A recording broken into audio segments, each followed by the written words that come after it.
আজ আমাদের বাড়ি জন্মাষ্টমীর পুজো হয়েছে। দেখেছো গোপু সোনাকে কি সুন্দর করে সাজানো হয়েছে। আর আজকে কত রকমের ভোগ করা হয়েছে দেখো। আজকের ভোগে ছিল খিচুড়ি, আলুর দম, লুচি, সুজি, ফুলুরি, নারকেল নাড়ু, ফল প্রসাদ, 5 রকমের, তারপর হচ্ছে পোলাও, পায়েস, আরও অনেক কিছু হয়েছিল। তো সব পুজো প্রসাদ দেওয়ার পরে তারপর আমরা এখানে পুজো করে নিয়েছিলাম।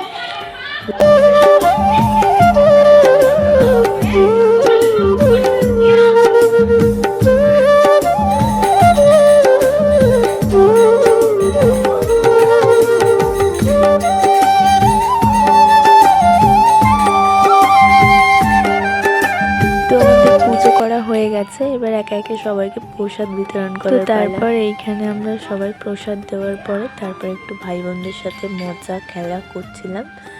আর এরা আমাকে ফোনে উল্টো পাল্টা গেম দেখিয়েই যাচ্ছে। আর একজনের একটু সাইকেলে বসেছি, সেই সুযোগে বসিয়ে নিয়েছে। আর মায়েরা এসে বলছে আমার সাইকেল ভেঙে যাবে। তো আজকের গোপু সোনার পুজো তোমাদের কেমন লাগলো জানিও।